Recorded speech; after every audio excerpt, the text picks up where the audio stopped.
I ain't poor 'cause I'm lazy. I'm poor 'cause the world don't give a damn who works hard. The sound came first. A sharp crack too loud to be thunder, too close to be ignored.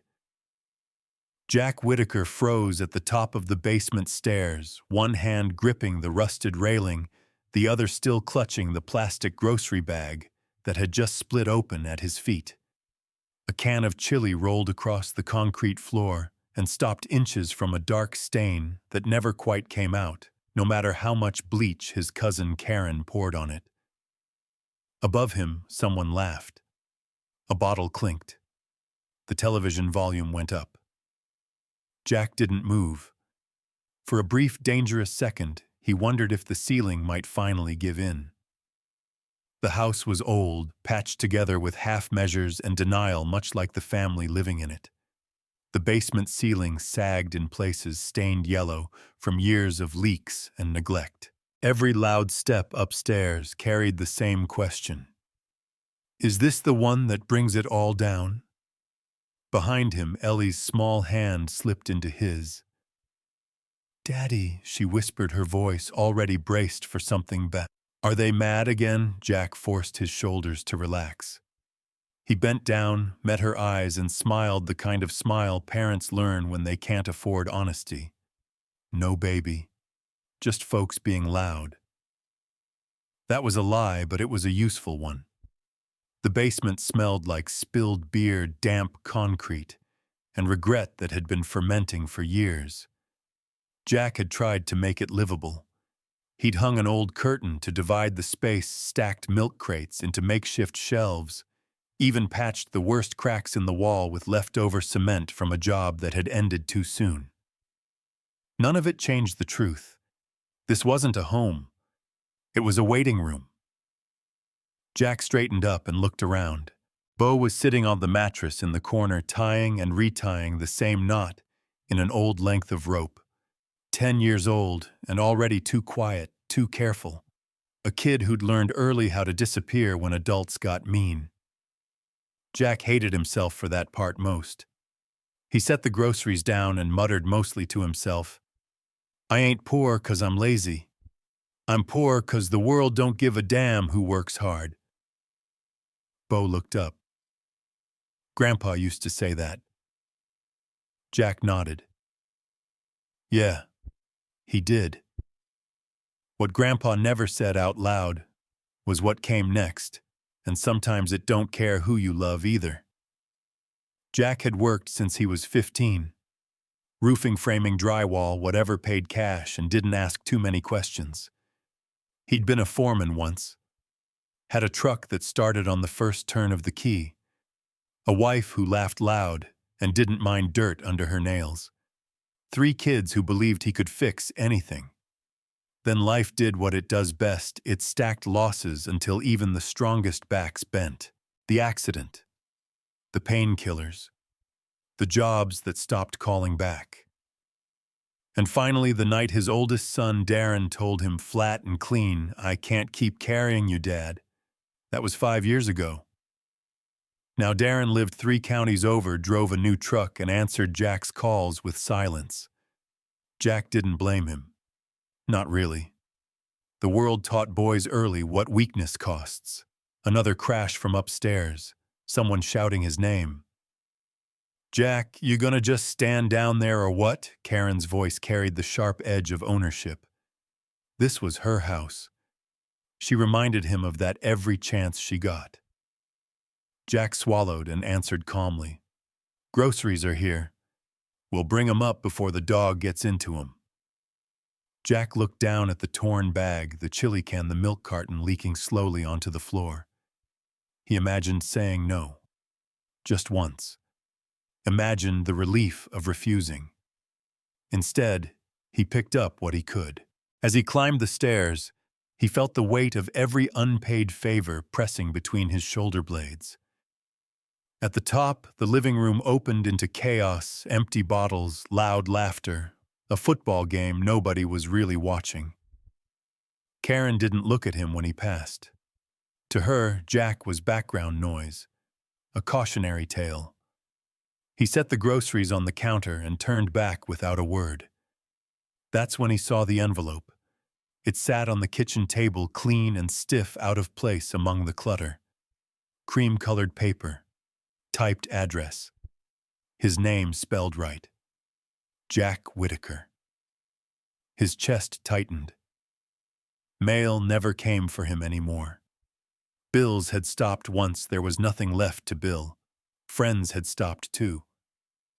Letters were for people who still existed on paper. Karen noticed his stare and smirked. Probably another bill you can't pay. Jack didn't answer. He picked up the envelope. It was heavier than it looked. Downstairs again, he sat on the edge of the mattress and turned it over in his hands. Bo leaned closer. Ellie climbed up beside him. "Is it bad?" Bo asked. Jack shook his head slowly. "Don't know yet." He opened it. The letterhead was formal. Legal. The words took a moment to settle, as if his brain didn't quite trust what his eyes were seeing.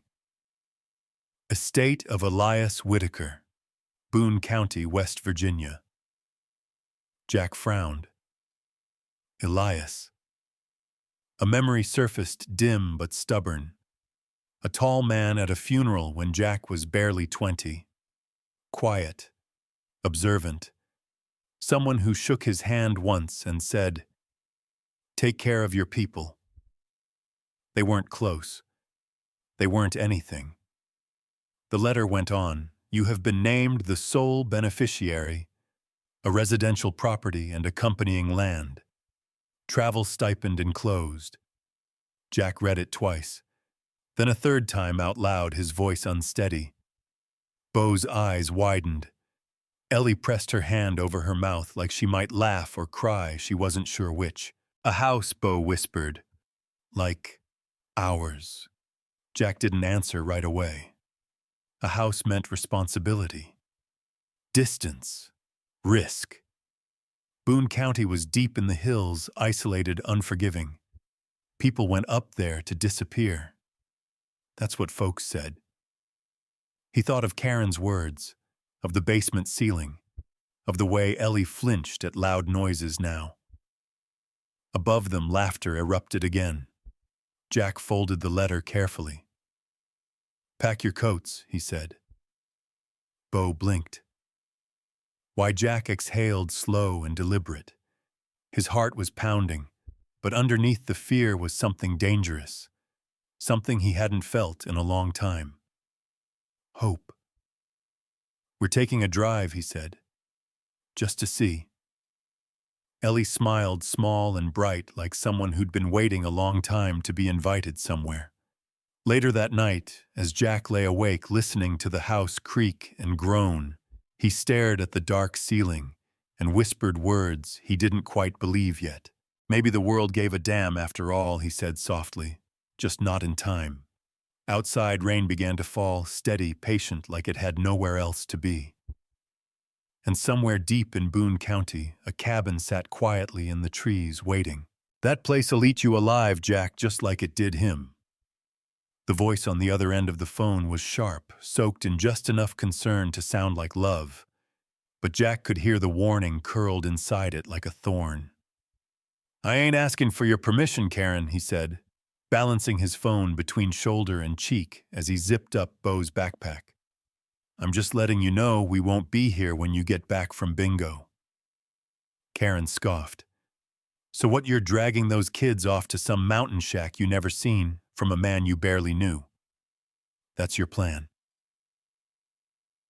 "No," Jack said. "My plan is to stop raising my kids in a basement where they sleep next to a water heater and get told they're charity." That shut her up for a moment. Bo peeked around the doorframe holding a small duffel bag stuffed to the seams. "I put my fishing pole in. Just in case there's water." "Smart man," Jack said with a wink. Karen's voice came back cold. "You don't even know if that place has plumbing." Jack didn't answer. Instead, he grabbed the envelope from the counter. The one with the travel fund and the deed details, and slipped it into the inner pocket of his coat. On the couch, Ellie hugged her stuffed rabbit with one arm and a Ziploc bag of peanut butter crackers with the other. She wore her jacket already, her sneakers double-knotted. "Darren ever call you back?" Karen asked suddenly, trying a different angle. Jack's jaw tensed. "No. Course not. Your oldest wants nothing to do with you, and now you're taking the last two and running off to God knows where. That place'll eat you alive, Jack, just like it did him." There it was again. Him. Elias. The ghost in the cabin. The cousin who vanished into the woods 40 years ago and never came back for holidays, reunions, or anything else resembling family. Jack took one last look around the basement. He saw it not as it was, but as it had become a place where dreams were put in boxes and shoved into corners, where hope got moldy, where you waited until someone told you they needed the space back. He hung up without saying goodbye. "All right," he said, kneeling in front of his kids. "Y'all ready for an adventure?" Bo nodded with the solemnity only a 10-year-old can muster. Ellie grinned. They loaded into Jack's truck, a '99 Chevy Silverado that coughed when it started like it needed to clear its throat before getting down to business. He'd just had the oil changed with his last few bucks, figuring even if the trip went nowhere, at least he'd kept the engine honest. He pulled away from the curb without looking back. Charleston shrank in the rear view. The river blurred beside the highway, and the kids counted road signs and played I Spy until the land began to lift beneath them. By late afternoon, the mountains had swallowed the flatness. Gas station stops became rarer. The GPS froze somewhere near Cabin Creek, and Jack navigated the rest with a crumpled printout Gary Stone had mailed with the letter. "Turn left at the rusted mailbox. If you hit the broken bridge, you've gone too far." They passed through Boone County under a quilt of thick clouds, the kind that threatened snow but never quite delivered. The trees rose on either side of the narrow road like sentinels bare-limbed and ancient, and the deeper they drove, the quieter the world got. No billboards, no cell service, no exits, just land. Ellie sat up straighter when the first deer crossed the road ahead, white tail flashing. Bo rolled his window down despite the cold and breathed in deep. "Smells like firewood and cold water," he said. Jack didn't respond, but something in his chest loosened. They passed a faded, hand-painted sign, Whitaker Trail Private. Half a mile later, the trees opened just enough to reveal it. The cabin. 2 stories, logs darkened by time, roof pitched steep against snow. A chimney sat dead center like a spine. The porch wrapped halfway around, sagging slightly but still strong. No tire tracks in the drive. No welcome mat. Just silence. Jack parked. Nobody moved at first. Then Ellie whispered, "Is this it?" Jack nodded. "Yeah. This is it." They climbed out. The air was thin and sharp, like it had a purpose. No noise except the crunch of gravel under boots and the slow creak of the wind. Jack stepped onto the porch, keys shaking slightly in his hand. He picked the one Gary had marked in red ink and slid it into the lock. It turned clean, like it had been used last week instead of last decade. The door swung open. Inside the cabin was warm. Not in temperature, but in feeling. Dust, yes, a bit of mildew, but also wood and time and something like waiting. Jack entered slowly. The kids followed close. The living room had a stone fireplace that took up an entire wall. Bookshelves lined the opposite side, mostly empty but sturdy. Furniture was handmade, simple. A woven rug covered part of the floor. Above the mantel, a small plaque read, "Don't waste what you're given." A note lay on the dining table in neat handwriting. Jack, If you're reading this, welcome home. Make it yours. E. Bo ran his fingers along a bookshelf. Ellie sat carefully on a wooden chair and swung her legs. Jack looked around. The house wasn't just intact. It had been cared for. He opened the fridge out of habit. It was unplugged, of course. Empty, but clean. Upstairs, 2 bedrooms waited. One with a bed frame carved from local wood. The other had bunk beds, a faded baseball glove on the windowsill.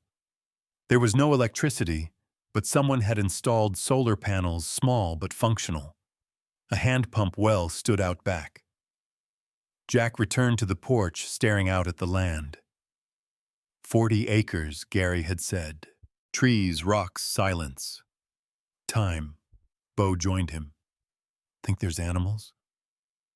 Oh yeah, Jack said. Ellie poked her head out. Can we sleep here tonight? Jack didn't answer right away. He was still hearing Karen's voice. That place'll eat you alive. But now standing here, he felt something else. Not danger. Not dread. Possibility. He pulled the deed papers from his coat and looked again at the name Jack Whitaker, sole inheritor. Sole. It felt heavy, but not bad.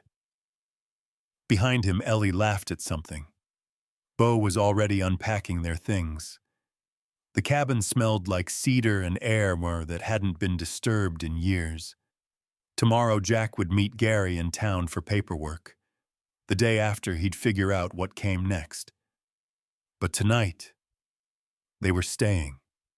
And far beneath the wood plank floor of the cabin, in a section Elias had built with extra stone and silence, something ancient and intentional waited quietly for them to discover it.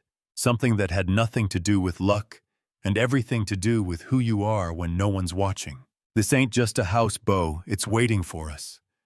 Jack said the words quietly, like the walls might be listening.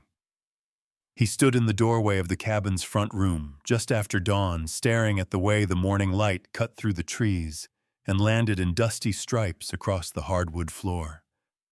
It was cold enough to see his breath, but that didn't seem to bother the place. The cabin didn't creak or groan like old houses do. It didn't feel abandoned. It felt aware. Bo sat cross-legged near the hearth, tracing a crack in the stone floor with his fingertip. Ellie was still curled up in her sleeping bag on the upstairs bunk, one hand hanging out, clutching her stuffed rabbit by the ear. Jack had barely slept. Not because he was uncomfortable, surprisingly, the air mattress hadn't popped, but because something about this place kept his mind wired all night.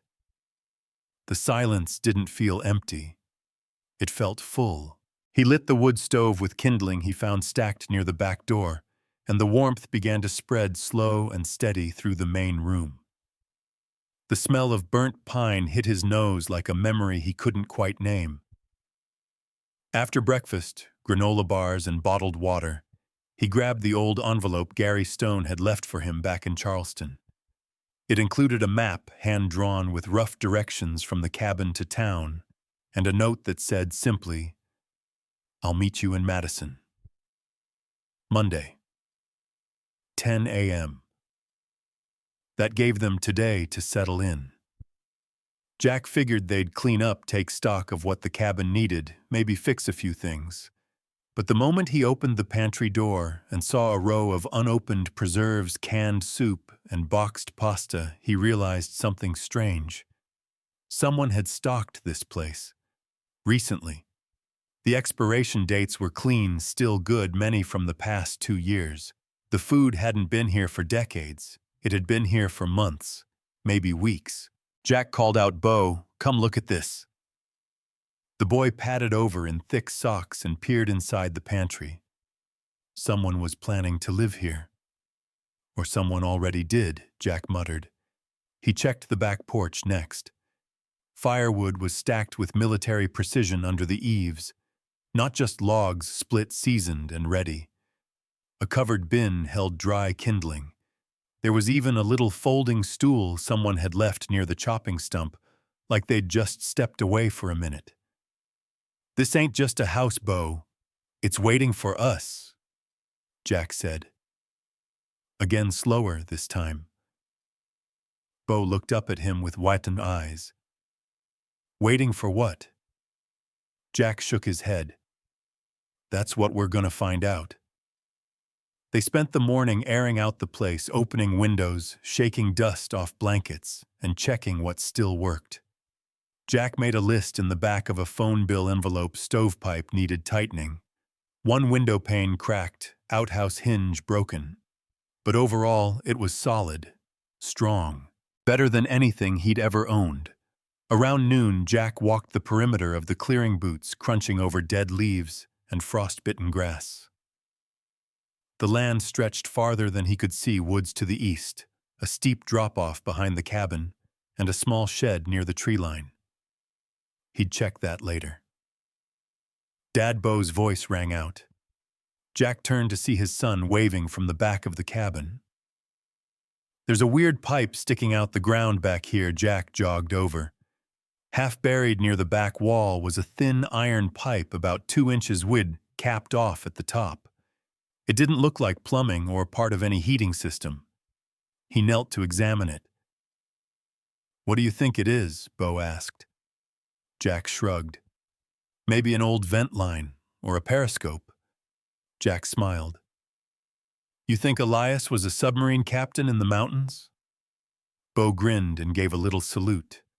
Inside the cabin again, Jack checked for any access points beneath the floor trapdoors, panels, anything. Nothing obvious. Still, the whole structure had a strange feel to it, like it had bones underneath. After a late lunch of peanut butter sandwiches, Jack took a short walk down the dirt trail that wound away from the house. Less than 10 minutes later, he reached the base of the hill and saw a figure near a fence line. A woman, older, stocky, dressed in flannel rubber boots and a ball cap that said "Mountain Born." She was hauling firewood onto a flatbed ATV. Jack raised a hand. "Howdy." She glanced up, gave a nod, and kept working. He tried again. "Name's Jack. Just moved into the cabin up the ridge." Now she turned fully and studied him. "Elias's place, yes ma'am." She leaned on the wood pile. "Huh. Thought that place'd stay empty forever." Jack cleared his throat. "I inherited it. Elias was my cousin. Distant one, but yeah." The woman walked over slowly, boots crunching. Her gaze was sharp, measuring. "Maybelle Crenshaw," she said, finally offering a firm hand. "Lived here since I could walk. Elias and I shared a fence, not much else." Jack shook her hand. "Nice to meet you." "He was a quiet one," she said, folding her arms. "Didn't talk much. But he came to me when he was sick. Said he wanted his house to go to someone who knew what loss felt like." Jack blinked. "He said that." Maybelle nodded. "Didn't say your name. Just said, there's a man out there who's been kicked hard and still gets up for his kids. That's who this place belongs to." Jack felt something tighten in his chest. "I didn't think he meant it literally," she added. Jack looked down at the dirt. "I didn't even know he remembered me. I met him once, maybe twice. Elias remembered everything, just didn't talk about it." She studied him again. "You staying long?" Jack met her eyes. "As long as it takes." Maybelle gave a slow nod. "Well, if you need fresh eggs or a ride to town, I'm a mile down that trail. Don't knock after dark. I keep a shotgun and a short temper." He smiled. Noted. As he turned to walk back up the hill, she called out, "That house of his, it ain't just a house." Jack paused. "Don't let it fool you. That place knew him. Might be trying to know you too." He said nothing, just walked. Back at the cabin, the sun was already ducking behind the trees. The woods turned blue and quiet. He stepped onto the porch where Bo and Ellie sat watching the treetops sway. Jack looked at them, then at the house behind him. Tomorrow was town. Paperwork. Gary Stone. But tonight, this cabin felt more like a promise than a structure. And Jack felt something he hadn't in years. Claimed. Not by blood, by choice. Far below their feet, unseen and untouched, Stone waited. A secret resting in the dark. And the cabin wise in its silence was watching to see what Jack would do next. Elias didn't die up here. He disappeared by choice. The next morning brought a freezing fog that blanketed the ridge in soft white, turning the world outside the cabin into something quiet and ghostly. Jack stood on the porch, sipping black coffee from a chipped mug he found in one of the kitchen cabinets. The cold bit into his skin, but he didn't mind. It reminded him he was alive.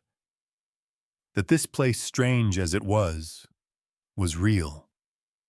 Inside, Ellie was drawing a picture of the cabin with her crayons complete with stick trees and puffy clouds. Bo was building a domino line with a stack of old playing cards they'd found in a drawer. They'd slept better last night than they had in months. Jack hadn't. Not fully. There were too many questions. Why had Elias kept this place so ready? Why was there fresh food? Why did the cabin feel so intentional? And that pipe behind the house, it gnawed at him. At 10 a.m. sharp, Jack and the kids headed down the trail toward Madison. The walk was easy enough. The dirt road wasn't in great shape, but it was walkable, and Maybelle's property came into view faster than he expected. Her house was squat and sturdy with smoke curling from the chimney and a rooster pacing along the fence line like he owned the place. She spotted them before they even got to the gate. Well, look who made it down off the mountain without freezing solid. She called, her voice strong and sharp as a hatchet. Barely, Jack said. Cabin holds heat, but not fast. You get used to layers, she said. Or you get a dog. He chuckled. Don't tempt me. Maybelle opened the gate.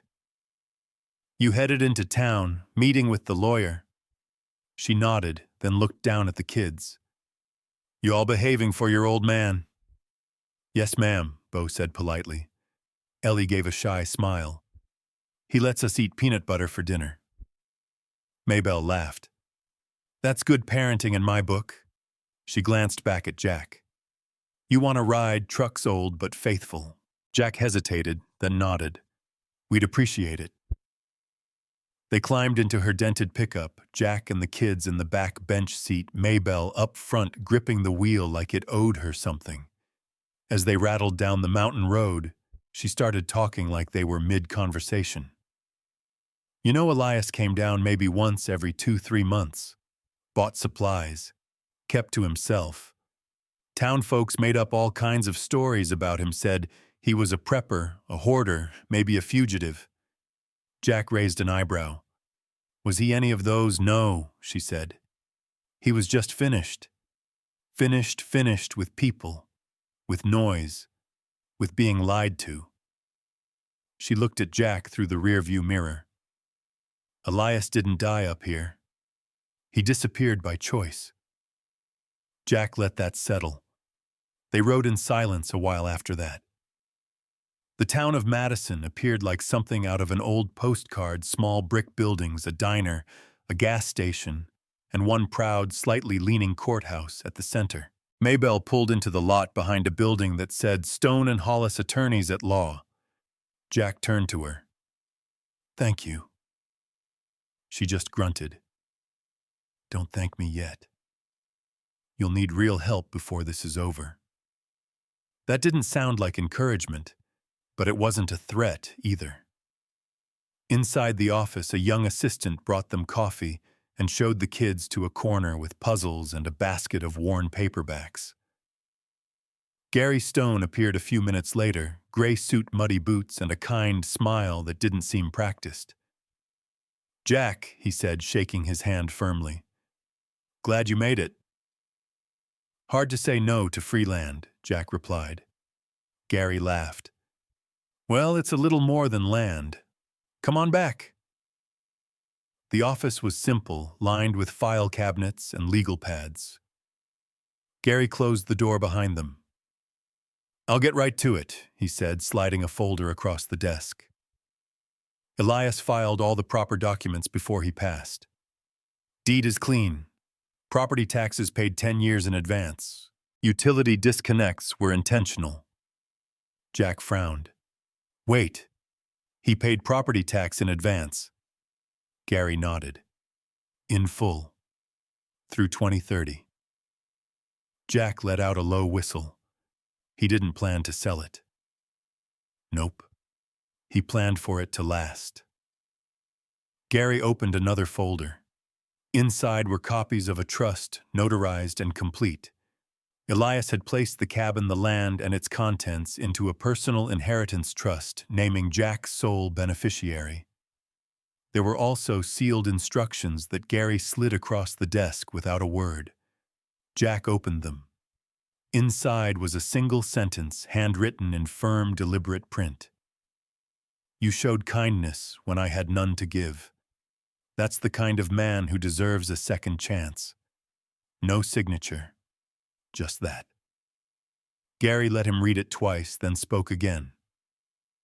"I don't know what your history with Elias was, but he was very clear about this.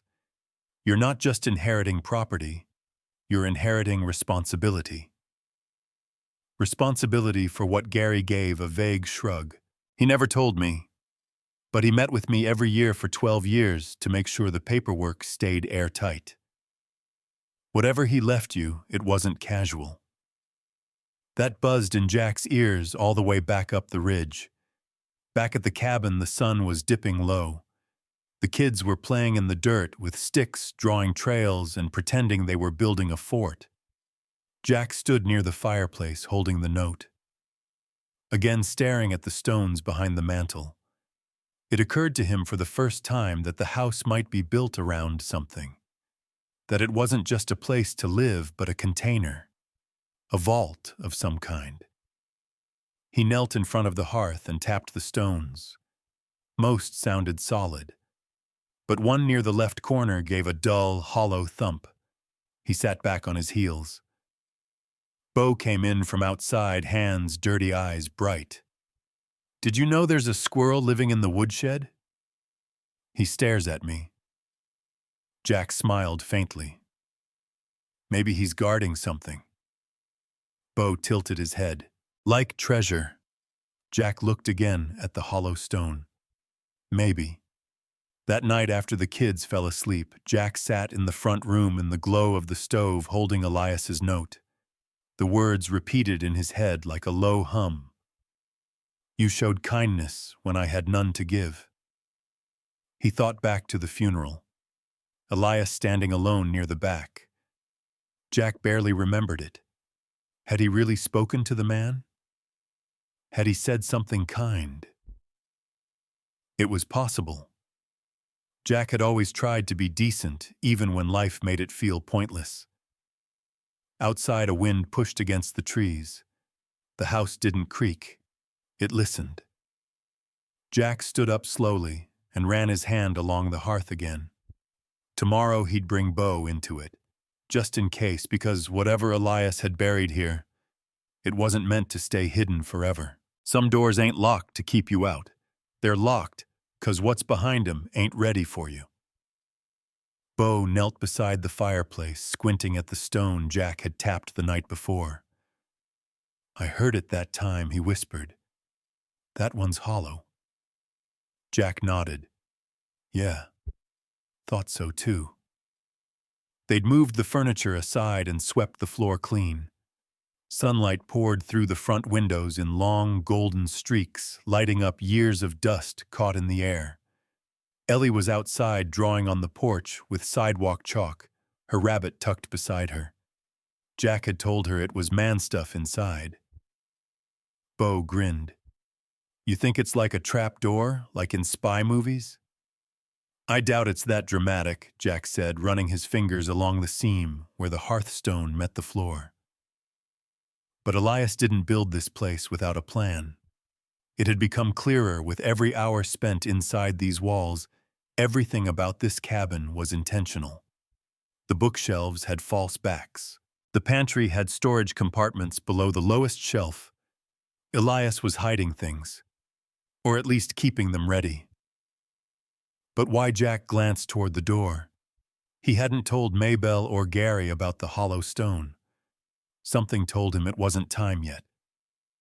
He handed Bo a flashlight. Go grab that rubber mallet from the toolbox in the shed. Bo took off like a shot. Jack turned back to the fireplace and stared at the stone. There was a faint scratch near the bottom corner, almost like a symbol or maybe just a chisel mark. Either way, it looked purposeful. A few minutes later, Bo returned with the mallet. Let's try not to crack it unless we have to, Jack said. He tapped gently around the edges, listening. Hollow, hollow, solid. Hollow again. There was definitely a space behind it, but no mortar, no latch, no give. Jack exhaled and sat back on his heels. Maybe there's a switch. Bo pointed at the mantel. What about that carving up there that looks like it moves? Jack stood and examined the mantel closely. There was a small wooden panel on the underside, almost invisible unless you looked from below. He pressed on it.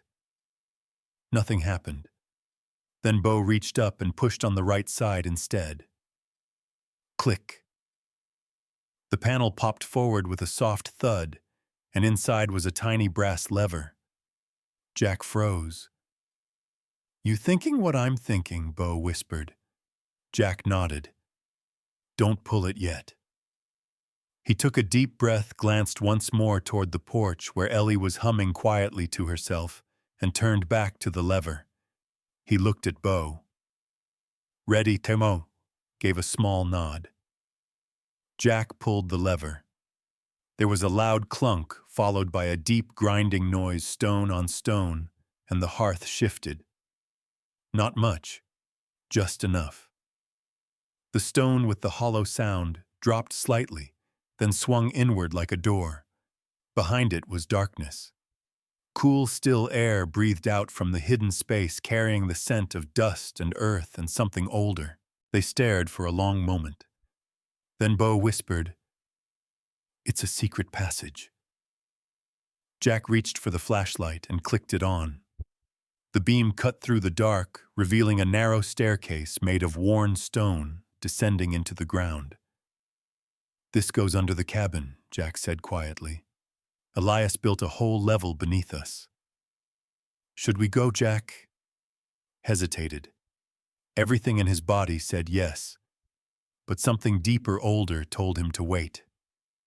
Not out of fear, out of respect. Some doors ain't locked to keep you out, he said slowly. They're locked 'cause what's behind 'em ain't ready for you. Bo frowned. What does that mean? Jack gave a small smile. It means we're not going in just yet. They closed the hidden door carefully. It clicked shut with the precision of something made by hands that cared more about silence than spectacle. Jack turned to Bo. We're gonna make a plan. Before we go down there, we need light, tools, backup. Bo lit up. Like a mission, exactly like a mission. That afternoon, they drove into town. Jack told Ellie they were going shopping, which technically wasn't a lie. They picked up heavy-duty flashlights, batteries, rope, and a crowbar. Jack grabbed a thermos of coffee from the gas station and made a mental note to bring Maybelle some fresh eggs next time they passed by her place. Before heading back, Jack parked outside Gary's office. He told the kids to wait in the truck. Gary looked surprised to see him. Everything okay? Jack nodded. Yeah. I just have a question. Elias, when he set up the trust, Did he ever mention anything about valuables or hidden assets? Gary leaned back. No. He was vague but firm, said the land and house were what mattered. Never hinted at anything more. Jack hesitated, then said, I think he left something behind. Something bigger than just land. Gary didn't blink, like what I don't know yet. But the cabin, it's more than it looks. Gary looked at him for a long time, then nodded once. If that's true, then Elias wanted you to find it. Just be careful. Things buried long enough tend to come with shadows. Jack thanked him and left. Back at the cabin, the kids helped unload supplies. Jack locked the door behind them, something he hadn't done since they arrived. They ate dinner quietly, canned stew and crackers. Ellie fell asleep on the couch. Bo pretended not to be wired with excitement. Jack sat by the fire watching the light flicker over the hearth. His hand drifted to the edge of the hidden panel fingers, resting against the cool stone. He didn't know what was down there. A vault. A journal, something dangerous. But he knew this, whatever Elias had buried beneath this cabin, wasn't meant for just anyone. It wasn't about wealth or pride. It was about trust. A man like Elias didn't live in silence for 40 years unless he was protecting something. And now, piece by piece, he was handing that silence over to Jack. Tomorrow, they'd open the door again, and this time they'd go in. This ain't hidden, it's protected. The flashlight beam hit stone curved and hand-laid, old as time but untouched by mold or rot. Jack stepped cautiously down the first stair, Bo behind him, gripping the rope tied around his father's waist, just like they'd planned. Ellie was upstairs with strict instructions not to come looking for them under any circumstances. Jack had bribed her with cocoa and cartoons on the old tablet battery fully charged. She'd nodded solemnly and saluted. The secret door had opened easier the second time, like it knew them now. The air grew cooler with each step, not stale but dense, filled with a mineral scent that told Jack this space had been sealed tight, airtight, possibly for years. They reached the landing 10 steps down. The staircase turned left, and that's when the light fell across the first real shock, a metal vault door, square. Massive, embedded in the stone wall. Not a rusty old safe, either. This was modern industrial, a bank-grade door with a sealed handle and a keypad slick with dust. Jack's breath caught. What the hell? Bo stared wide-eyed. Elias built a bank vault in the basement. Jack didn't answer. He stepped forward, brushing off the dust. The keypad blinked once when he touched it. The power was still live somehow. Dad, Bo whispered, how did he even do this? Jack shook his head. No idea. No one builds something like this for show. He turned back to the stairs, retraced a few steps, and followed the flashlight beam along the wall. A thick black cable ran up from the keypad and disappeared into a small recess in the stone. Solar-powered battery bank. Maybe Bo knelt near the floor. Look. A sealed plastic case sat to the left of the vault door, bolted to the wall. Jack pried it open. Inside was a laminated note. He pulled it out and read, "Only open this if you still remember who you are. E." Jack felt his pulse in his ears. Bo whispered, "What does it mean?" Jack stared at the door, then back at the note. "Means this isn't just hidden," he said. "It's protected." Bo looked confused. "Isn't that the same thing?" Jack shook his head slowly. "No. Hidden means nobody knows it's there. Protected means someone knew people might come looking and made sure they didn't get past unless they were meant to." They sat in silence a moment. Jack pulled a penlight from his coat and began examining the stone around the door. Nothing. Clean work. Not even a draft. He tapped gently on the door. Solid. Secure. Then he turned back to the keypad. 4 digits. No clue. No markings. Just the blinking cursor. Bo said, "Try your birthday," Jack did. Nothing. He tried Elias's. Nothing again.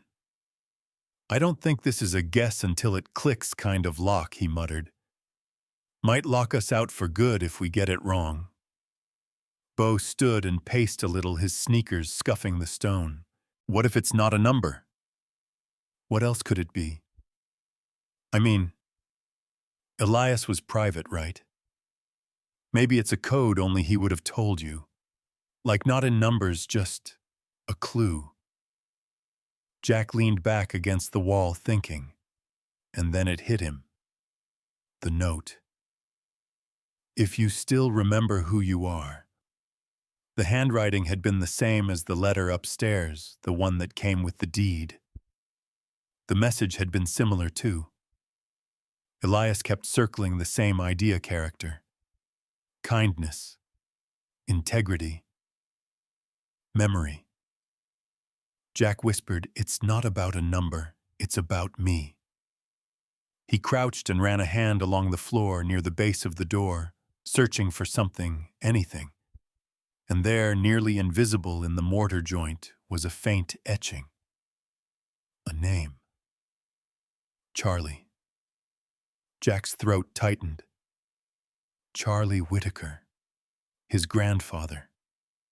The man who taught him how to lay brick, who raised him when his own father walked out. Elias's uncle.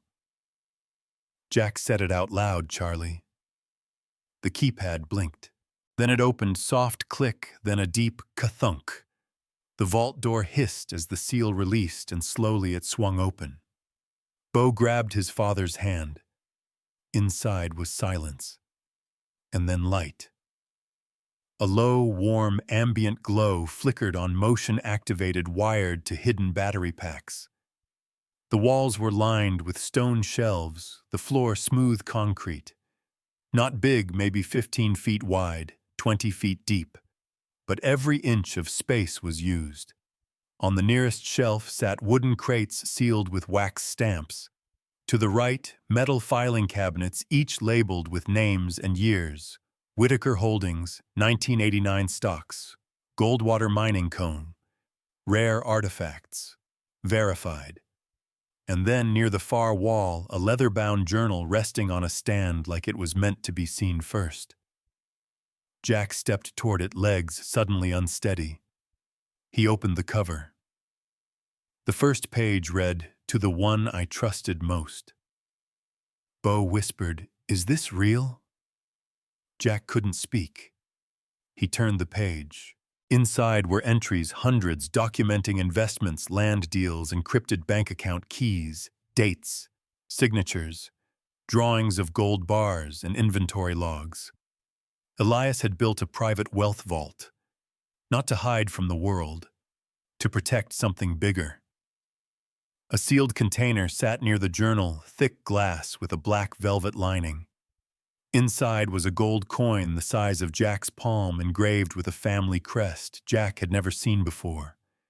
He pulled back slightly, as if touching it might break whatever spell was holding all this together. Dad Bo whispered, "We're rich." Jack stared down at the room. His hands trembled. "No," he said quietly. "We're responsible." They stood in silence for a while, taking it all in. Jack pulled the journal from the stand and tucked it under his arm. Then he noticed something else. Near the back of the room, almost hidden in a recess carved directly into the stone, was a second safe, smaller, sleek, and newer. On the front, a fingerprint scanner. No keypad, no keyhole, just a black glass panel waiting. Jack ran a finger over it. Nothing. Bo asked, "What do you think is in that one?" Jack didn't answer, but the words echoed in his mind. Some things are protected, and some are meant to stay sealed, at least for now. They left the vault, closed the heavy door, and slid the hearthstone back into place. The cabin swallowed the secret whole just like before. Later upstairs, Jack flipped through the journal while the kids napped. His eyes caught on a phrase, "If something happens to me, don't trust blood, trust intention." Jack exhaled slowly, because tomorrow someone would come looking, not for the cabin, but for the fortune beneath it. "I don't care what the will says, Jack. You're sitting on what's rightfully ours." The knock came just past noon. Jack was sitting at the kitchen table, journal open in front of him, pages spread with precise handwriting and diagrams, some in English, some in code he hadn't yet cracked. Bo was outside splitting kindling with the small axe under supervision. Ellie napped in a pile of blankets near the fireplace, her stuffed rabbit curled under one arm. The knock wasn't gentle. It was sharp, familiar. Jack's stomach dropped before he even opened the door. Darren, his eldest, the son who hadn't returned a call in 5 years. Jack stared for a moment, then opened the screen slowly. Darren stood on the porch in a dark wool coat, snow crusting the shoulders, his expression cold as the air around them. His boots were new. His truck still rumbled in the drive engine running. And beside him, arms crossed, lips pursed in smug silence, Karen. Of course she came with him. Jack stepped outside and shut the door behind him. "You're a long way from Charleston." "Not far enough," Karen muttered. Jack ignored her. "What are you doing here?" Darren didn't waste time. "I got a call. From Gary Stone." Jack's jaw tightened. "You've been spying on my business now." Darren snapped.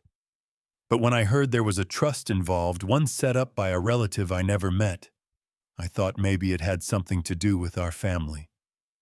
And what do you know, it does." Jack stared hard. "Elias left it to me. Me and the kids. Because he didn't know about the rest of us." Karen jumped in. "You think he'd have left all that money?" Jack said, voice low. "You haven't seen the inside of this place and you already got $signs in your eyes." Darren stepped forward. "Dad, let's not do this here. We're family. If you'd just brought us in from the start, we could have worked it out. But now you've got a whole county whispering about the recluse who left a fortune in the hills and the deadbeat who inherited it." Jack's blood simmered. "Deadbeat, huh? I raised you while working doubles in a machine shop.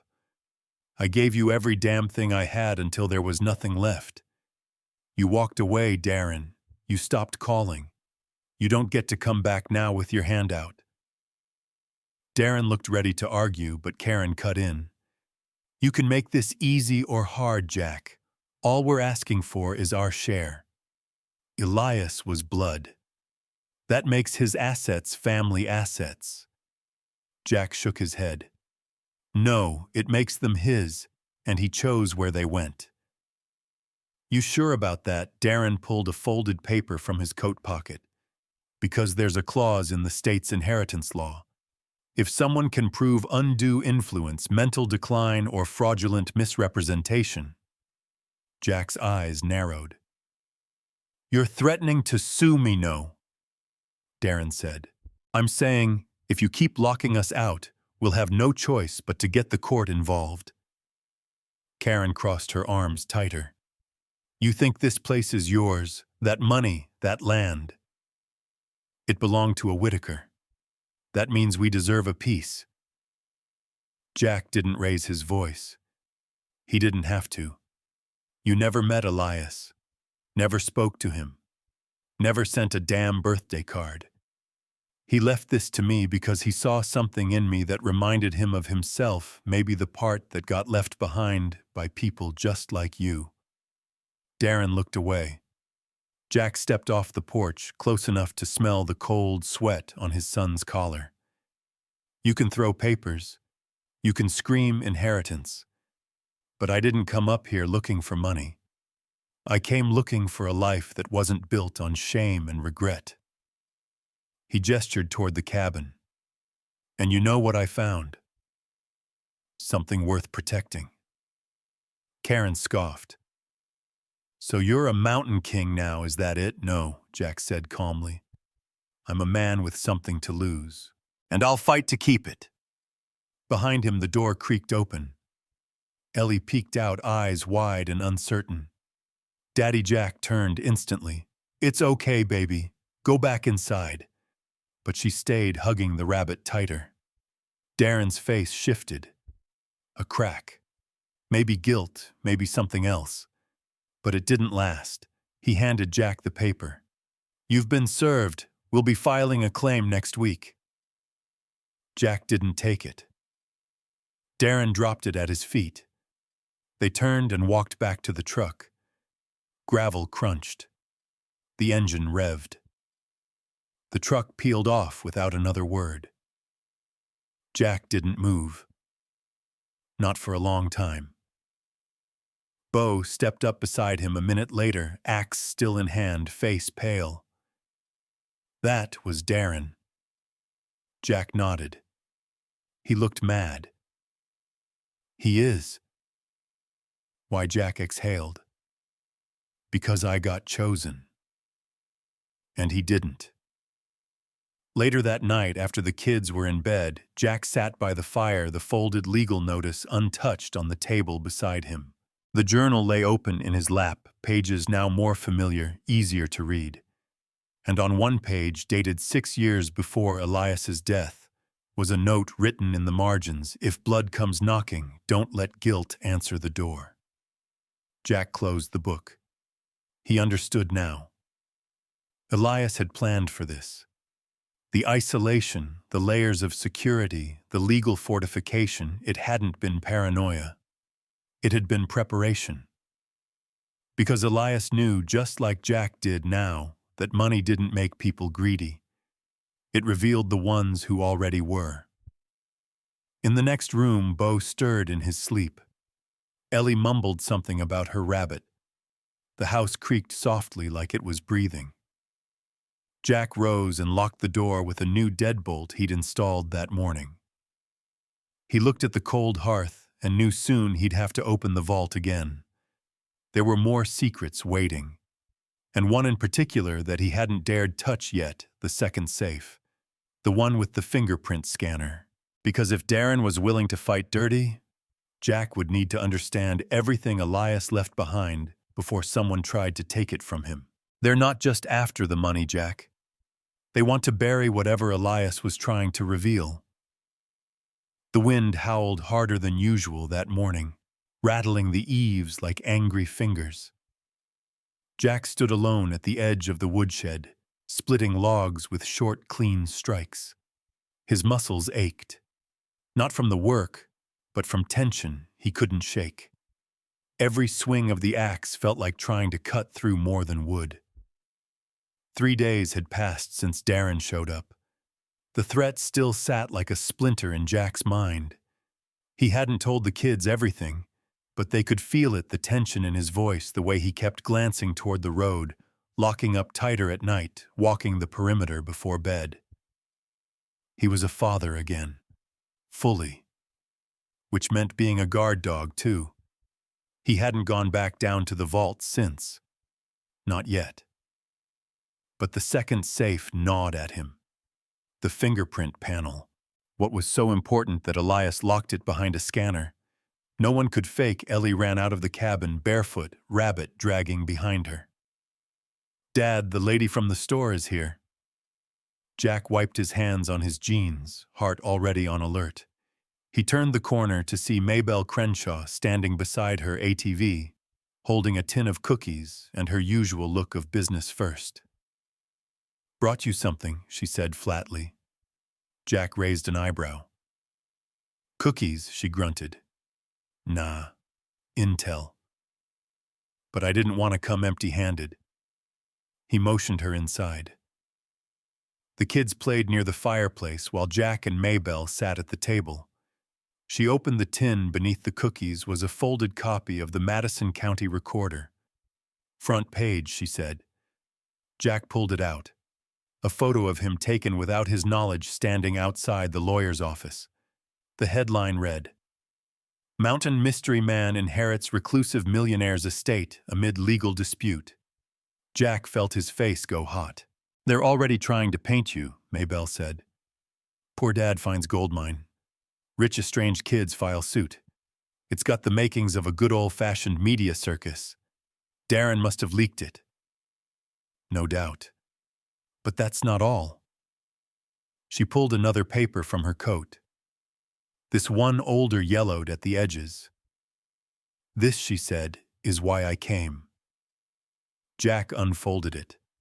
An article from 15 years ago. Title, Whitaker Holdings. Linked to offshore accounts in Panama Papers leak.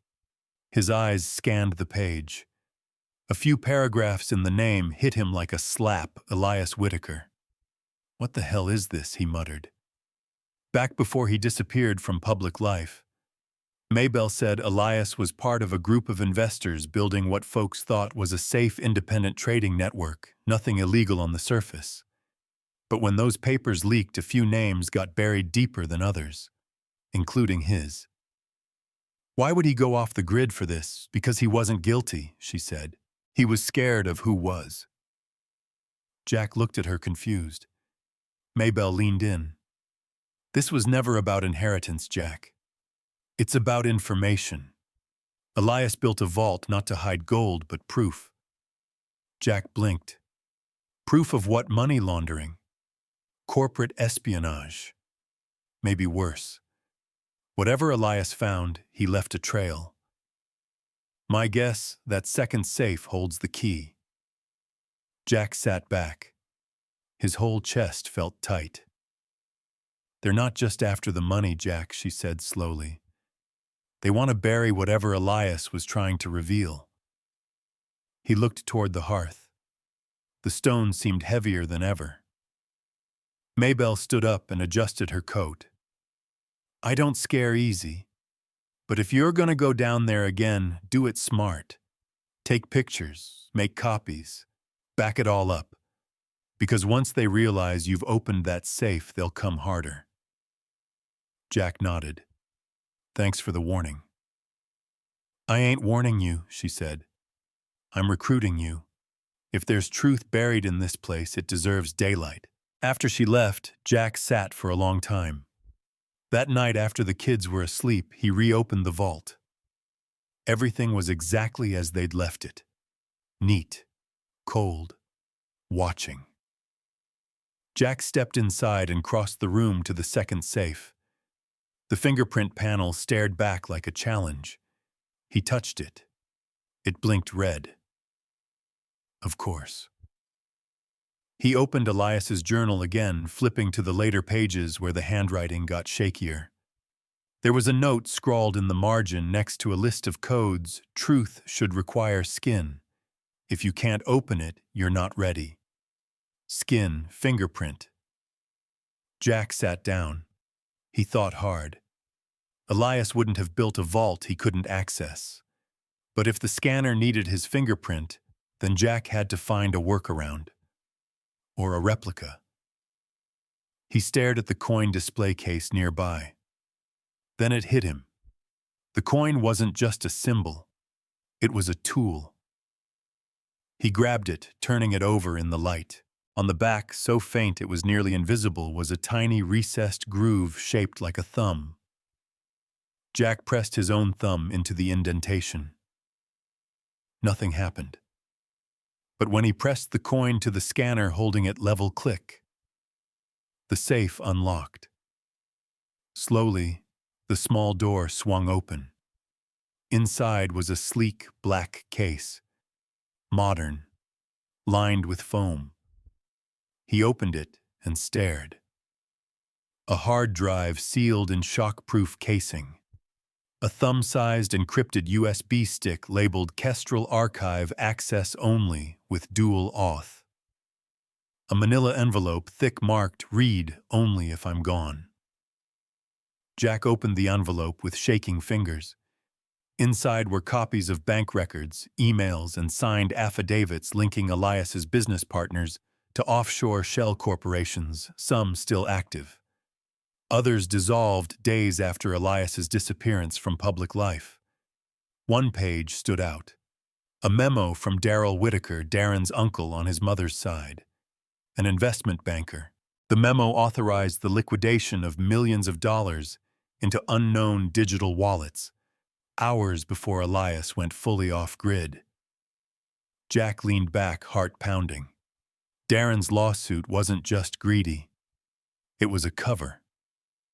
A way to muddy the legal waters, keep Jack distracted, and stop him from digging deeper. They knew what Elias had hidden, and now that Jack had opened the safe, they'd know he knew too. He closed the vault, locked everything down. The next morning, Jack began scanning the documents into an old laptop. He stored copies on cloud backups, encrypted hard drives, and even printed a full set for Maybell.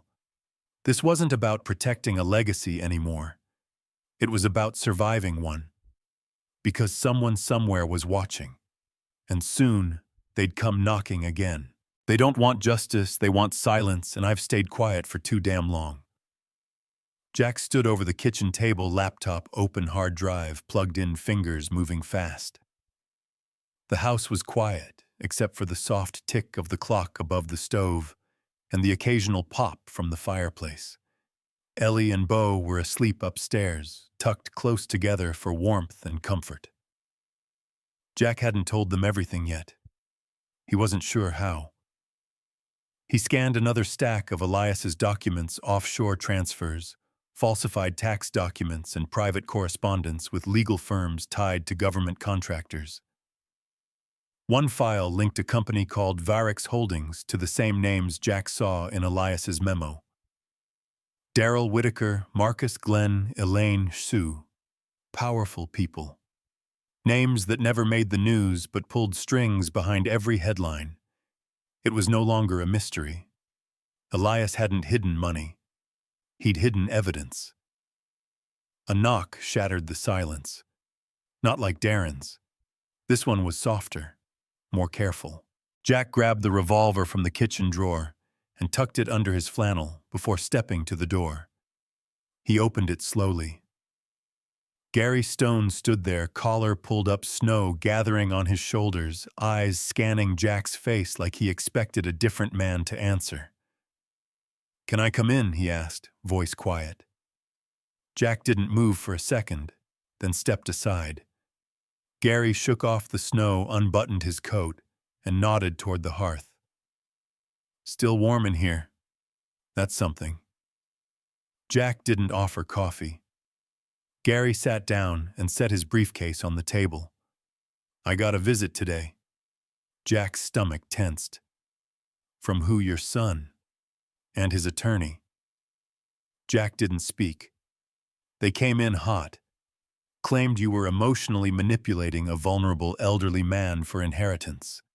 Said you were hiding assets from the rest of the family. They even hinted at filing criminal charges." Jack clenched his jaw. "They have nothing. Doesn't matter. They're trying to make noise, force a judge to question the legitimacy of the trust. If it works, everything Elias left you could be frozen." Jack exhaled hard. "You believe them?" Gary looked him in the eye. "No. But I know how courtrooms work. Facts don't always win. Narratives do." Jack dropped into the chair across from him. "You should see what I found." He spun the laptop around and opened the folder marked Kestrel Archive. Gary's face paled as he read. "Jesus, there's more. Bank trails, code words, shell companies. They laundered money through fake foundations, some tied to political PACs." Elias tried to blow the whistle. That's why he disappeared. And that's why Darren's not just fighting for inheritance. He's protecting someone bigger. Gary stared at the screen. This could bury people. That's the point. Jack leaned forward, eyes burning with purpose. They don't want justice, they want silence. And I've stayed quiet for too damn long. Gary rubbed his temple. If you go public with this, they won't just come after the trust. They'll come after you. Legally, financially, maybe worse. I'm not scared of lawsuits. Gary met his gaze. You should be scared of the people who don't use lawyers. They sat in silence for a long moment. Jack finally said, "What do I do?" Gary closed the laptop and folded his hands. You can't fight this alone. First, we secure the trust, lock it down tighter than it already is. Second, you get this archive into the hands of someone outside their reach. A reporter, an investigator. Hell, even the FBI if you trust them. Jack nodded slowly. Gary continued. Third, you prepare for the fallout. Because once this goes public, the quiet life, that's over. Jack swallowed the lump in his throat. He'd come to this cabin looking for a second chance. Not a war, not legacy, just a life. But Elias hadn't given him peace. He'd given him a responsibility. And now it was time to carry it. Gary stood and gathered his things. I'll file the protections first thing in the morning. But Jack, once this starts rolling, it won't stop. Jack nodded again. Let it roll. After Gary left, Jack sat back down and stared at the journal. One entry jumped out at him, a memory Elias had written near the end. Truth doesn't just expose. It demands action. And inaction is its slowest death. Jack rose, walked to the cabinet, and pulled out the burner phone Maybelle had given him just in case. He dialed the number she wrote inside the back cover of the journal. It rang 4 times. Then a voice answered. Female. Calm. Tired. This is Carson. I've got something you need to see, Jack said. Files, real ones. If you're still looking into Varick's holdings, this will blow your investigation wide open. A pause. Who are you? Someone who inherited a mess. Where are you calling from? Jack hesitated, then said, Montana. Off-grid cabin. I'll send coordinates, but I want protection for my kids. If this goes bad, you're already in it, Carson said. I'm 30 miles out. I'll be there by morning. Jack hung up and set the phone down. He returned to the kids' room, kissed their foreheads, then stood by the window and watched the trees sway under a rising wind. Tomorrow, someone else would know the truth. And soon everyone would. He pulled the thick curtain shut and checked the lock on the door, because silence had protected too many monsters. And now it was time to make noise. You don't send people like her unless you're scared of what I've got. Jack didn't sleep. He sat in the kitchen all night, eyes flicking between the window and the front door. The burner phone on the table and the Kestrel archive still glowing faintly from the laptop screen. The kids slept through the windstorm, though Beau had come downstairs at one point half asleep, muttering about hearing footsteps outside. Jack told him it was just the wind, but he kept the revolver close after that. By 6 a.m., headlights swept across the living room wall. Jack stood slowly and slipped his coat on. He stepped out onto the porch as the SUV rolled to a stop at the edge of the gravel driveway. A woman stepped out, tall, mid-40s denim jacket over a thick sweater messenger bag slung cross-body. No badge, no government plate, but she had the look of someone used to being underestimated. She gave him a small nod. Jack Whitaker, yeah. She approached with a quick glance toward the tree line. I'm Carson Delaney. I'm not law enforcement. I'm a reporter. Deep file stuff, mostly finance and corruption. I don't need a story, Jack said. You need leverage. That's what I provide. He looked at her for a long beat, then stepped aside. Come in. Inside, she shook off snow eyes, scanning every detail, the furniture, the age of the logs, the lack of electronics. She didn't ask about the kids' drawings taped to the fridge. She didn't ask about the revolver on the mantel. He handed her the laptop and watched her face. The files loaded slow, the signal down in the valley barely strong enough to back anything up. Jack had copied everything to hard drives and hidden one in the woods. If someone came for the rest, he needed at least one backup in a place no one would expect. Carson's brow furrowed as she scrolled. This is better than I thought, she muttered. Cross-verified documents, transaction logs. There's a shell structure here spanning 5 countries. He was laundering against the system. Jack asked. She looked up. Daryl Whitaker. Your cousin by marriage, technically. Big finance guy. He started Varick's Holdings under 3 fake boards. Elias was one of the few who figured it out. Looks like he tried to report it back in 2009. The feds buried it. He went dark after that. Jack leaned against the counter. So what now? You give me permission to publish, Carson said. I run the story with backups on secure platforms. The moment it's public, they can't erase it. They'll still come for you, but now you'll be holding the match. Jack nodded slowly. I want immunity for my kids. I want them off limits. They're kids. No one's going after them. Don't be naive, he said. You don't send people like Darren unless you're scared. And scared men make dangerous decisions. She gave a short nod. Understood. Suddenly a sharp knock rattled the door. Jack stiffened. Carson went still, her eyes flicking to her bag. Jack peeked through the curtain. A man in a gray jacket stood on the porch.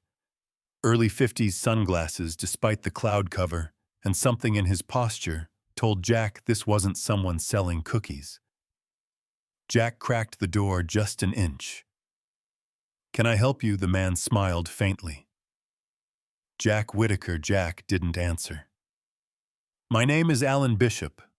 I represent some shared family interests. I was hoping we could talk. Go talk to my lawyer. Alan's smile didn't falter. This isn't a legal visit. I'm just here to offer an alternative to conflict. Jack kept his hand near the doorframe. You're late. Conflict already arrived. Alan took off his sunglasses slowly. His eyes were cold flat. I'm here to make sure it doesn't escalate. Jack didn't reply. Alan continued. Look, I know you think you've found something, but you're not the first person to try and make noise. And the ones before you, they didn't have kids. Jack stepped out, slightly closing the door behind him. You threatening my family? Alan gave a little shrug. I'm saying the people you're playing chicken with, they don't blink. Jack stared at him for a long time. You done? Alan reached into his coat. Jack tensed, but Alan only pulled out a sealed envelope and offered it. If you change your mind, you can call that number. Quietly. We can settle this clean. Jack didn't take it. Suit yourself, Alan said.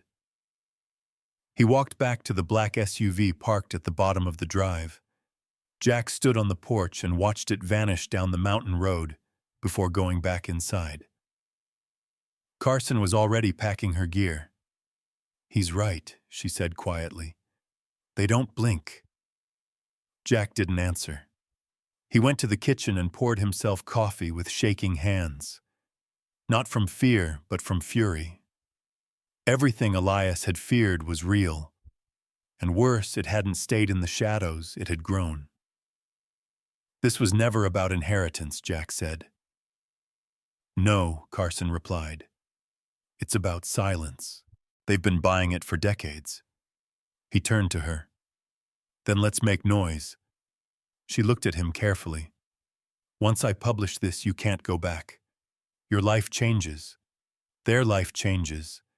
No more quiet mornings. No more hidden cabins.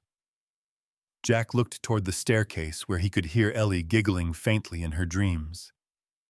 Then we teach them to live louder, he said. Carson nodded and opened her laptop. I'll need a few hours. Uploads take time out here. Jack rose and went to check the generator. He added wood to the fire, tested the backup drive, triple-checked the locks. He moved through the house with purpose now. This wasn't survival anymore. This was defiance. By nightfall, the upload was 82% complete. Carson had multiple files uploading to different encrypted servers across 3 continents. At 11:03 p.m., the screen blinked, upload complete. Carson leaned back, rubbing her eyes. It's out there. Jack stared at the screen. Elias's voice echoed in his mind. Truth doesn't just expose. It demands action. He whispered, then let's act. Because tomorrow the world would read what Elias died protecting, and Jack would be ready to face whatever came next. They wanted to bury a man. Instead, they unearthed a revolution. The silence before dawn didn't feel like peace, it felt like something holding its breath. Jack stood outside with a mug of black coffee, steam rising into the frozen air. The mountains behind him were veiled in soft morning fog, the cabin quiet, too quiet. The kids still slept. Carson was inside, pacing, checking secure lines and watching feeds roll in from every corner of the country. The story had gone live at midnight, and by 4 a.m., the world had started to notice. Varex Holdings, Elias Whitaker, offshore accounts, evidence of illegal arms trade funding political dark money channels, and the suppression of federal whistleblower reports. The article wasn't flashy, it was methodical. Carson's voice stayed measured, restrained, deliberate. She'd layered it with source documents, timelines, encrypted bank transfers, and most importantly, a legacy of one man's obsession with telling the truth, even if it cost him everything. Jack had stayed up to read the whole thing. Twice. Now, as sunlight threatened the ridgeline, he waited. Not for thanks, not for justice, just for the inevitable. Carson stepped out onto the porch, phone in hand, eyes wit. It's gone viral, she said. Reuters picked it up. AP too. Government watchdogs are chiming in. I've already had 4 calls from agencies wanting the unredacted files. Jack nodded slowly. They coming up here, they will, she said. But not all of them are friendly. She handed him her phone. On the screen, a video, news footage filmed outside a courthouse in Chicago. A mob of reporters chasing Darren, who looked pale, flustered, and very much unprepared. Behind him, a man tried to shield him from the cameras, Alan Bishop. They're calling it the Whitaker leak, Carson said. You're trending higher than the Super Bowl. Jack handed the phone back. I didn't want fame. You didn't get fame, she said. You got fire. Inside, Ellie stirred awake.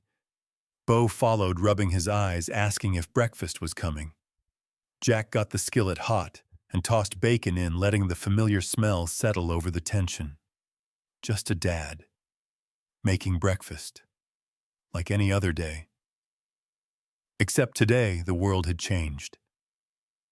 By mid-morning, a convoy appeared on the distant trail, 2 black SUVs, government plates.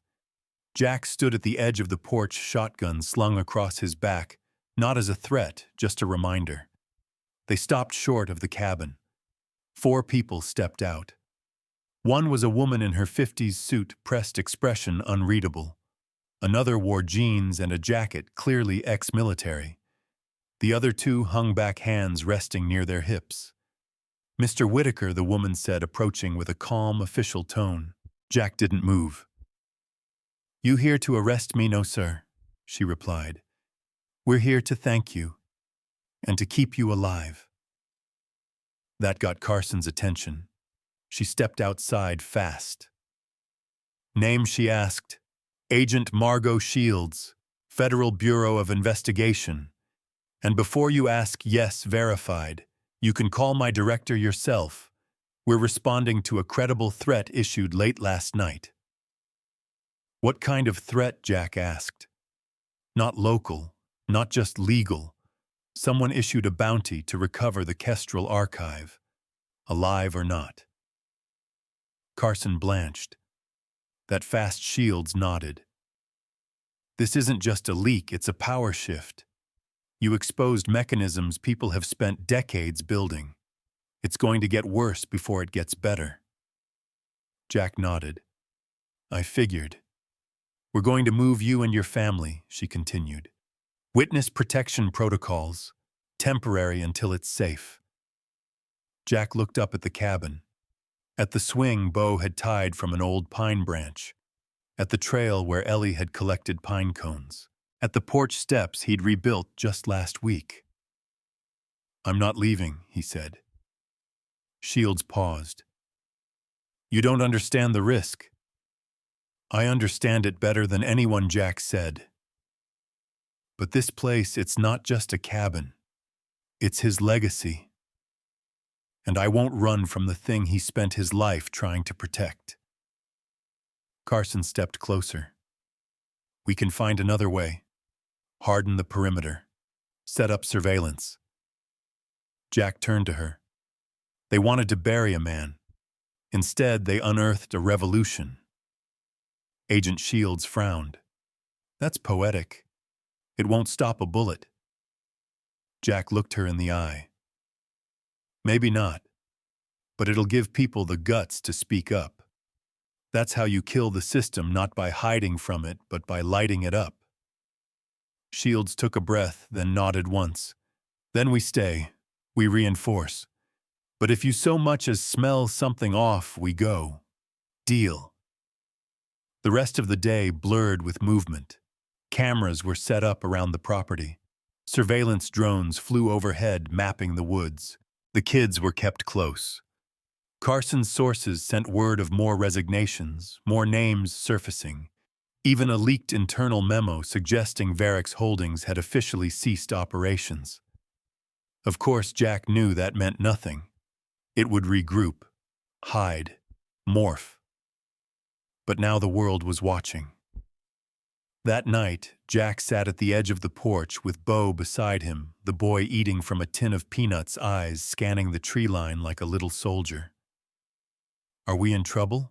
Bo asked. No, Jack said. We're in history. Bo nodded like he understood. Maybe he did. Inside, Ellie snored softly, Rabbit tucked under one arm. The laptop glowed on the table, the Kestrel archive backed up to 5 different servers. A small framed photo of Elias now sat beside it.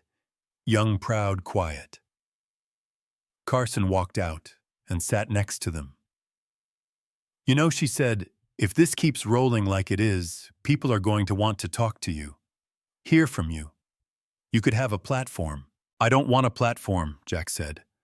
I want people to know that silence is where rot grows. She smiled faintly. That's a platform. They sat under the stars, the wind calmer now, the weight of what they'd done settling like dust after a storm. Tomorrow might bring bullets, lawsuits, more reporters. But tonight, the truth stood taller than fear. Because a man no one remembered had left behind something impossible to ignore. And the world finally was listening. The first snow of February came soft and heavy, blanketing the Montana mountains in silence. The world below was still unraveling headlines, reshaping by the hour. But up here, the cabin felt like it had returned to its roots, quiet, grounded, timeless. Jack stood at the edge of the trail that led down to the creek where Elias used to sit, according to the journal. He wore the old man's coat, now patched at the elbow, lined with stories. In one hand he held a sealed letter. In the other, a small wooden box. The letter was for Elias. The box held ashes. Carson had stayed as long as she could, but her editor pulled her back east for protection. The FBI rotated agents every week. And Darren, well last, Jack heard he was under federal investigation. Frozen assets. Public disgrace. His last text to Jack was short, bitter, and somehow sadder than angry. You got everything. Even the narrative. Jack didn't reply. Because it was never about a narrative. It was about truth. He knelt by the creek, brushed the snow from a flat stone, and set the letter there. Then he opened the box and poured Elias's ashes into the water, watching as they swirled into the current. I kept my word, Jack said quietly. I didn't let them bury you. Not this time. The stream carried the ashes downstream, where they'd meet the river, then the ocean. A life that had been hidden was now part of the world again, undeniable, visible, free. Back at the cabin, Ellie and Bo were finishing their schoolwork at the kitchen table, something simple, something stable. A homeschool program sent by a kind woman in Missoula who'd read Carson's article and offered help. Food deliveries came once a week, left by neighbors they'd never met before, but who always added notes like, "Stay strong or we've got your back." Jack walked inside and hung up his coat. The warmth of the fireplace hit him like a welcome home. Bo looked up. You were gone a long time.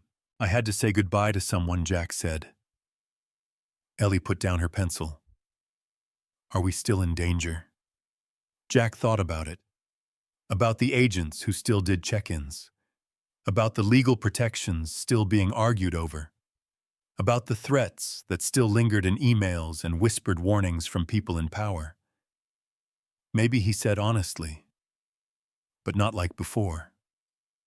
She nodded, then added, I think Elias would have liked us. Jack smiled. I think he already did.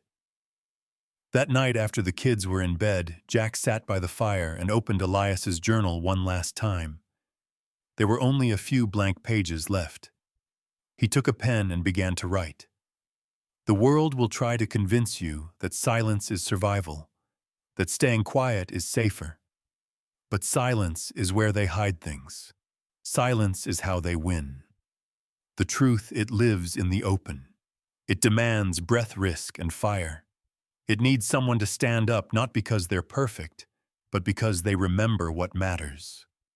Elias remembered. I remember now too. He closed the book, then stood and placed it in the small drawer Elias had once locked, now open, now trusted. Later he stepped outside. The sky above was bursting with stars.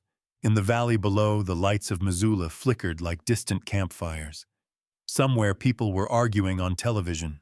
Somewhere else arrests were being made. Whistleblowers were finding their courage. Citizens were digging deeper. Truth had caught fire, and Jack had lit the match. But none of that noise reached him here. The mountain had a different rhythm. He walked to the edge of the porch and listened. The creak of old wood. The crunch of snow under boots. The faint giggle of Ellie in her sleep. The low murmur of Bo's breathing through the thin cabin walls. Home. Not the place. The choice. He reached into his coat pocket and pulled out the silver coin, the one Elias had hidden so carefully and coded so cleverly. Jack had thought about selling it. He didn't. He didn't need to. It wasn't worth money. It was worth reminding. On the edge of the coin, barely visible, were the words Jack hadn't noticed until just last week, etched in the tiniest script. Legacy isn't what you leave behind, it's what you leave standing. He closed his fingers around it. Behind him, the fire glowed warm through the windows. The cabin stood scarred but strong. The children slept safe and aware, and the truth lived no longer hidden in vaults or buried in silence. Jack exhaled into the night breath, visible, steady. They had come to Montana broken. They had been betrayed, discarded, counted out. But now they were the ones holding the line, and whatever storm came next, they were ready. Because when the world tried to bury them, it forgot one thing. They weren't seeds, they were roots.